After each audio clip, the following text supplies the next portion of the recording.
I'll start my interview by asking that what is the gist of this book? What do you want to communicate through your writing of the recent book? First of all, thank you for giving me this opportunity. As you know, in 2024, there are elections in 64 countries, including India and the USA, the largest and the oldest democracies. In addition, more than half of the world's population would be voting in 2024. Everywhere there is great deal of concern about the state of democracy, mainly because of rise of authoritarian regimes, populism, hate, fear, misinformation on social media. And world over, there is some sort of confusion and chaos going on. I had never thought that in 21st century, we will have the kind of wars we have in Europe, in Middle East, tension between China and US. Everywhere, there is a huge problem. And I thought this would be a good time to review and reflect on what democracy is all about. What does it mean to have democracy going forward? And the book is more about the idea of democracy, the state of democracy world over, state of democracy in US, in India. And then in part 2, I talk more about the relationship between democracy and capitalism, technology, values, leadership. And finally, I talk a little bit about how to redesign our democracy to respond to the new reality resulting from hyper-connected world. So it's a book for everybody, not just India. But since I've spent most of my life in these two countries, I remain very concerned about the state of democracy in India. And I also worry about what happened in US in the last 5-10 years. So that's why the book. So any difference you've grown up in the oldest and the largest democracy in the world, US and India? You feel like that rightist ideology is dominating the world these days? I think there is something strange going on in the world. We really don't know what it is and why it is. But world over, people are not happy with the governments. Maybe it has to do with the fact that when the old order, organized by kings and queens, broke with revolution in France, revolution in Soviet Union or Russia, and then finally loss of British Raj, people felt that they will have the right to govern their destiny. But it turned out that new elite emerged. Rich businessmen started controlling politics. And the clique between politicians and rich really created a whole new set of new elites where people feel they are alienated. And maybe social media gave them an expression to sort of feel empowered to challenge everybody, create a little bit of chaos. And now people are saying, hey, you, the new elite, you are no different from kings and queens. You are cornering all the resources. You are not really allowing people the opportunities. And you have created an environment which rich is becoming richer and poor is remaining poor. And we don't like that environment. So in this vacuum, I believe perhaps authoritarian regimes have occupied the space. I don't think it will last for too long, personally, in the human history, because hyperconnectivity is designed to empower everybody. We need to redesign our democracies where it is more equitable, inclusive, participative, as opposed to what it is today. Today, a leader who gets 40% of the vote gets to decide for the 100% of the people, becomes too powerful, sets up his own club with rich, and then they think they can milk the system. And inequality continues to grow.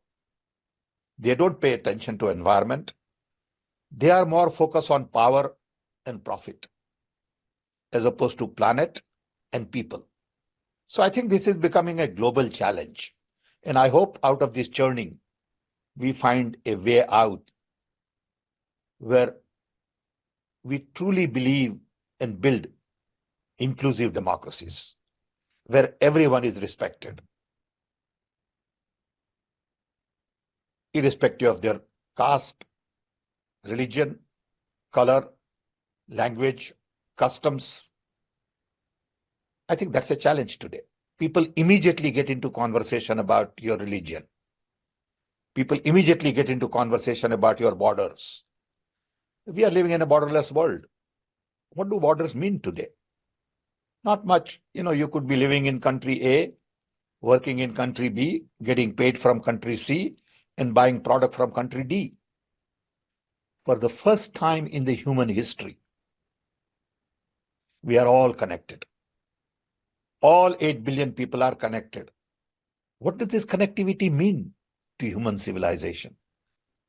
Does it mean that we are going to separate people based on religion, language, caste, customs of the past, or we are going to build new order where humanity is respected, where religion becomes a personal matter, and we can all live together in peace and prosperity and not fight the way we are fighting today in Gaza, for example. Yesterday it was in Afghanistan, day before yesterday it was in Iraq, and now there are wars going on in 20 different parts of the world. I mean, when are we going to get civilized and focus more on non-violence? But I think social media has really amplified lies, and as a result, fear. And I worry about these things. Ultimately, everything boils down to the character of the leaders. Today, we don't have people like Gandhiji, Mandela, Martin Luther King, Abraham Lincoln, Mother Teresa's of the world as leader. All these leaders are petty, parochial, lie through their teeth, and people respect them. I don't understand how could a national leader go on lying and attacking people one by one, and people think he's a hero. That's where I have a problem with. And that's why I thought I should write a book. The leadership is all about sacrifice. Leadership is all about values, character. And that's what most of the old leaders were. New leaders are only concerned about profit and power. You look at all these G7 and meetings they have. What are they doing? They are trading. They are marketing people. It's a showmanship. Everything is a choreographed event. Everything is for the screen. What you say, how you say, when you say is not real. It's not from your heart. I mean, look at in India, Prime Minister of a nation of 1.5 billion people has never had a press conference. And you call that democracy? You need to interact with press. You need to take questions. You got to have a conversation. You can't look down on people and talk to them as if they don't understand. People don't need advice from you as a prime minister. People need conversation with you. And then we say we have a democracy. How can you have a democracy when Prime Minister of a country doesn't even talk to the media and interact?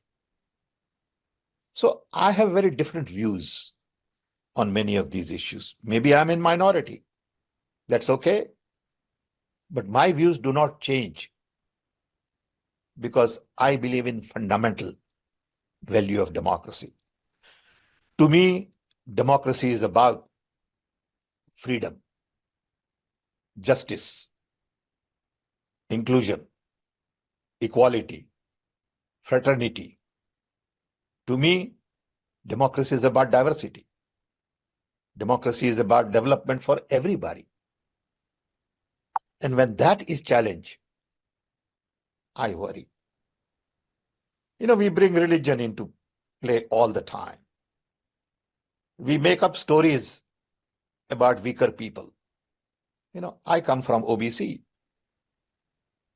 I could get in India my master's in physics for almost free, 6 years of college. This was 60 years ago. That is democracy. Today, if I have to get that master's, it is very complicated, very expensive, because privatization has taken over. So I think we need to really understand what kind of society we want to build. When I was growing up, in my house, we had 5 main pictures when you enter our house: Gandhiji, Nehru, Sardar Patel, Subhash Chandra Bose, and Maulana Azad. I grew up respecting those 5 leaders. To us, they were all same. No one ever thought that Maulana Azad was Muslim. No one ever thought that these people don't deserve respect. Where are the leaders like that? And growing up, we lived with Muslims, Jains, Sikhs, and tribal all together, played together, celebrated our festivals together, and no one ever thought that I must separate myself from them. That's the kind of India that I had dreamt of. And what has happened in the last 10 years bothers me. So when there is a debate and discussion, I find that there is no common ground to have a conversation. It is personal attacks. It is one-upmanship. It is desire to win an argument. It is all about making somebody else look little, insult people. It is not a respectable, dignified conversation anymore. And that's not good for democracy.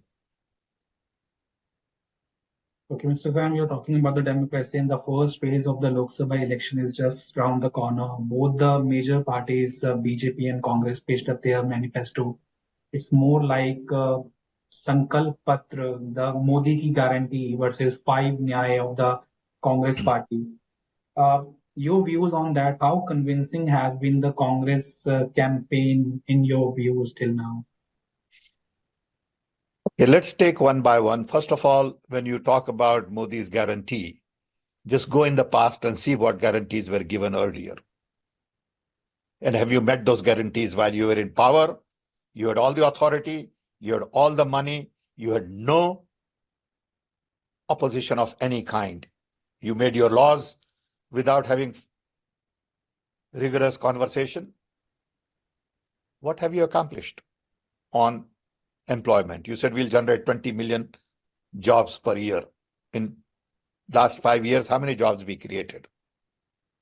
You said we'll bring black money back. What happened to that? Look what happened with demonetization. You made a lot of promises. What have you delivered? That's the first question. Not that you haven't delivered anything. Don't get me wrong. Okay. But what you promise versus what you delivered needs scrutiny by people because you are in power. Going to Congress manifesto, I am personally very proud of the work Mr. Chidambaram and the party people have done in putting together a manifesto which is really in the real spirit of Congress party. It is a manifesto which focuses on, one, putting democracy back on track, providing our institutions independence that they need from ED, income tax, security system, in other words, police, intelligence, courts, election commission, universities. To me, that is the core of the democracy. Reviving civil society, making media more accessible, fair, free, and not biased. Today, I see some of the debates on major channels, and it's completely biased. The way the people ask questions, the way they frame the idea, it's pathetic. And that has become a norm. So Congress manifesto first talks about putting things back on track, and then really focuses on the challenges related to employment, economy, and what needs to be done for the women, farmers, youth, on inclusion, to make sure that OBC, Dalits, minorities, tribals, and others get fair chance, fair representation. So I think it's a great manifesto. But people have different views. Some people told me that, oh, this is communist manifesto. When you take care of poor, it's not communism. It's like, I must worry about my neighbor. I was talking to a friend of mine a few days ago from New York, and he said, Sam, I live in an apartment where there are only millionaires, multimillionaires. But before I go into my apartment, on the road, I see 10 people begging, hungry, in New York. And people think that is normal now. When I came to America, that was not seen anywhere. So I think world has changed. We have really lost sensitivity to the plight of the other people. I feel it is my responsibility as a reasonably well-off person to make sure that people around me also get lifted, because it's in my interest. Now, that's not communism. That's humanism. But despite of these all reservations, Mr. Sam, many survey agencies are predicting third time, actually this time more than that, the previous one, landslide victory to BJP. Their vote share is also going to be increased, and going by the data, where you feel like that the Congress party is lagging behind. Don't I they have don't think it is. I think Congress party has done as much as we can under the circumstances, because our hands are tied. You freeze your account of the opposition party just before the election. You file all kinds of court cases. There is no level playing field. Fine, accept that. Okay. If people of India decide that this is the kind of future they want, more power to them. People of India will have to decide what this election is all about. Is this election about Modi versus who? Is this election about BJP versus who? Or is this election about the future of India? Democracy or authoritarian regime? Jobs or no jobs? Confusion, conflicts in the communities, hate, fear, or peace and prosperity for all? People of India will have to decide. If that's what they decide according to survey, there isn't much you and I can do. And this time, people will have to think very carefully as to what are they voting for. Are they voting for really a candidate, or they are voting for the future of a nation? It's up to them. They have to decide. And whatever is the decision, we will all respect that. whatever is the decision, we'll all respect that with great deal of concern for democracy. Okay. Okay. So, Mr. Sam, you have seen that so many leaders, young leaders, have left the party recently. We saw Rohan Gupta, Gaurav Vallabh, and Naveen Jindal in Mumbai, and Sanjay Nirupam left the party. What the grand old party is, why the grand old party is not able to hold on to young leaders? Where is the crisis? I look at that issue very differently. It is not about holding on to somebody. Okay. It is more about what do they see Don't that they they see want to future leave. in Congress? No, the question is it about themselves or it about the idea of India? If it is about themselves, then there's nothing I can do. Wherever the opportunity is there, they'll go. Today it is, the idea of India that I believe in, which is Gandhian, and tomorrow I believe in the idea of Savarkar, and I go there. To me, those are opportunists, personally. But that's their privilege. I have nothing to say. I wish them well, and I believe that they really need to pay attention to their own moral fabric. They have to go inside and understand, how could I one day believe in Gandhian India and next day believe in Savarkar's India? Can I sleep in comfort with that? If you can, it's okay. But most More of the power to people you. who just have left the party has one thing in common. They all are on the argument that the party leadership was quiet when Sanatan Dharma was being targeted. Why they are sitting with the people, DMK No, but leaders they were who they are, were in important position. Who told them not to speak? They were in the party. Why didn't they speak? but they are not, they said they are not allowed to speak. Not true. Not true. Nobody comes and stops you from speaking. There is no way. Maybe they'll, get a little mad at you. That's okay. But that's the kind of stand you need to take. If you're not allowed to take that stand, you are weak. Okay. I would blame myself. I didn't ask for anybody's permission to have an interview with you. And if I say something which is not acceptable, maybe somebody will call and say, Sam, this was not right. And I might apologize. I might not. I might say, I'm sorry. I may not. Nobody stops me from talking. That's not true. Okay. You are a leader. You have a responsibility. And then you have to work through the system. Okay. If system doesn't allow you to talk, so you work through it saying, look, I have something to say. But do you But it think is it silly will that come? one day you believe in Gandhi's India, next day you flip and believe in Savarkar's India and you blame everybody else. But It's the a funny argument thing. that leaders are claiming that DMK leaders are making such comments, and you're sitting next to it, Fine, it's so a you go to harming the DMK, image but of the then Congress party and portraying as Congress is the anti-Hindu party. no, but then you go to public and say, look, this is not true, my friend. I'm a congressman. I can tell you this is not true. Okay. I need to talk to DMK and explain to them why it is not true. I need to go to media. I need to raise my voice. Look, in independence movement, there were multiple voices. That's what Congress is all about. Congress is not an authoritarian party. No matter what you say, people think Congress is an authoritarian party. People think Gandhi family decides everything. It is not true. Okay. You can say things you want to say.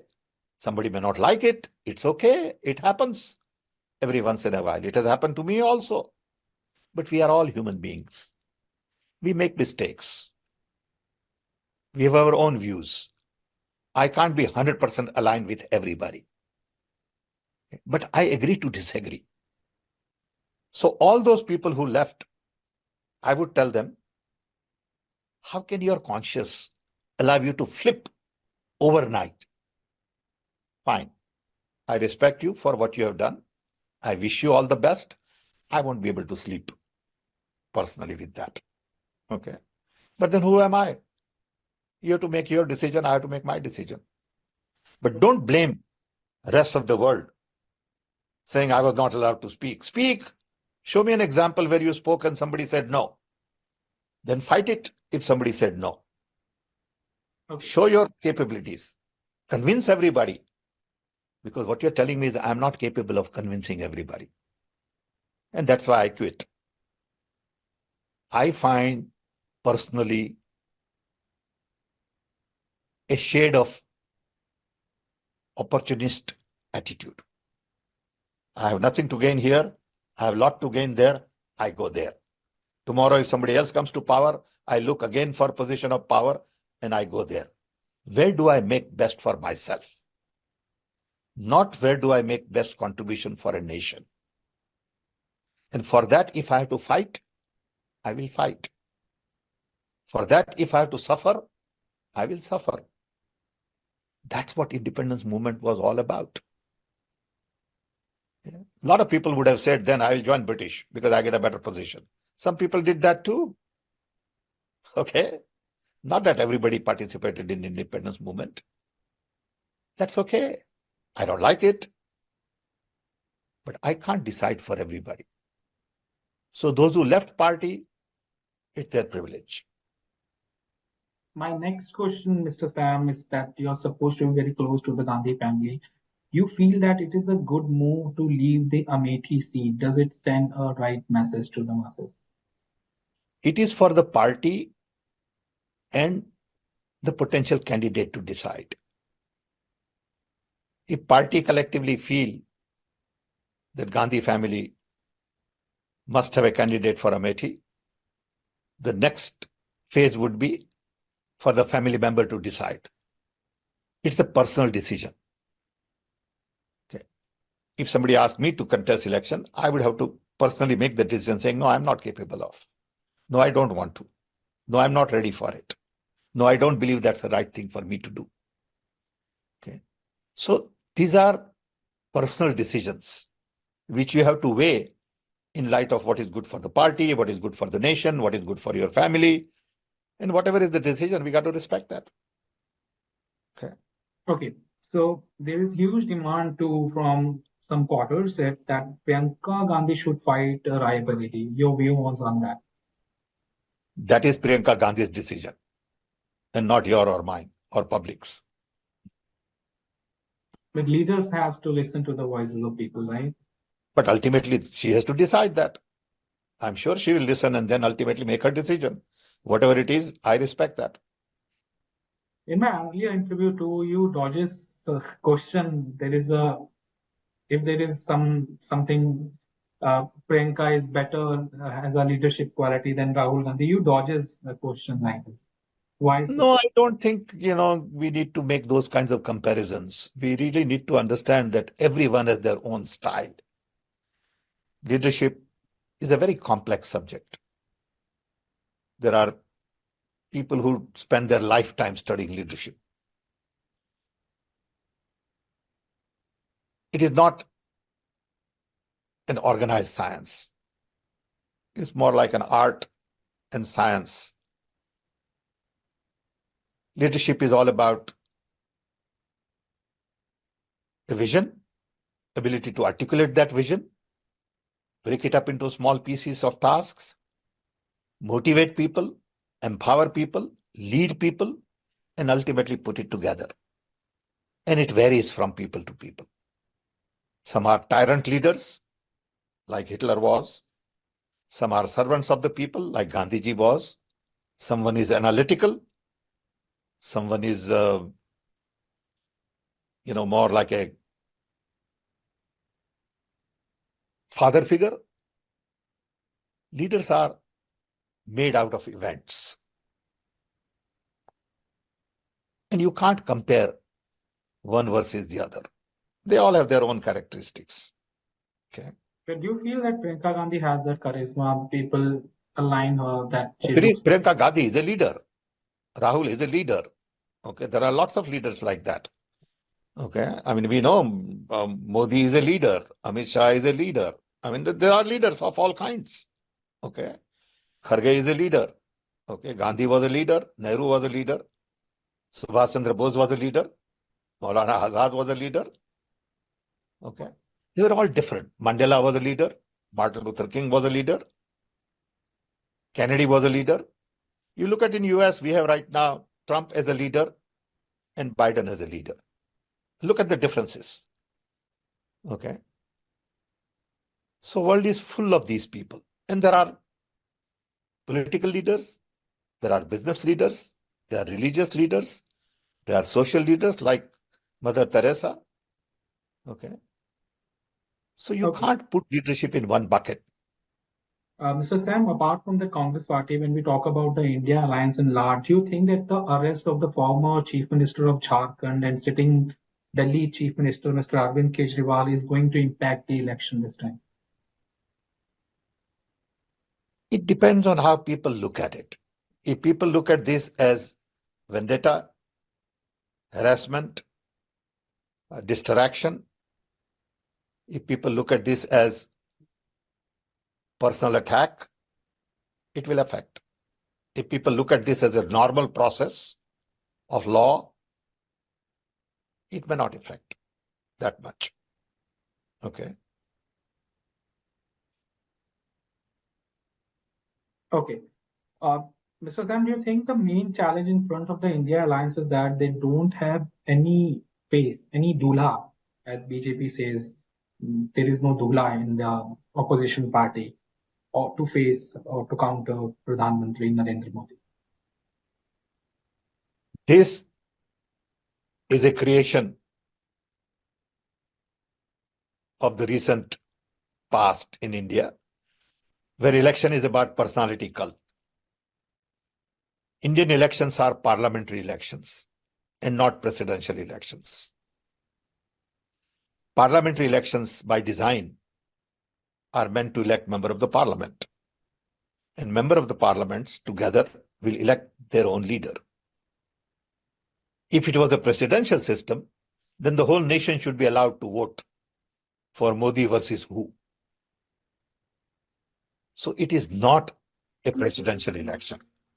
And as a result, I suggest that we don't look for an alternative, but we look for an alternative idea, because this is the battle of ideas. What kind of a nation you want to build? What kind of ideas you have about democracy, freedom, institution building, about the role of civil society, about free press? That's what you are fighting for. You are not fighting for Modi versus who. People come and go. Nobody's there forever. They die in 5 years, 10 years, 20 years, 25 years. Nations don't die. Ideas don't die. So I would say, get off this bandwagon of presidential system. Get off this question of Modi versus who. A country of 150 or 1.5 billion people will find a leader. So don't worry about that. Many opposition leaders are having apprehension that if BJP is not stopped, India would become the democracy like Russia and North Korea. Do you also have To such me, apprehensions? yes, I agree with that. To me, India is already a limping democracy. Yeah. India is not freely democratic. People, I knew of a lady, professor from London, who was invited to come speak in Bangalore. She's a little innocent professor who wrote some articles. She was sent back. She was not allowed to enter her own country where she was born. Okay. Her mother was sick. The reason given is we have an order from Delhi to stop you.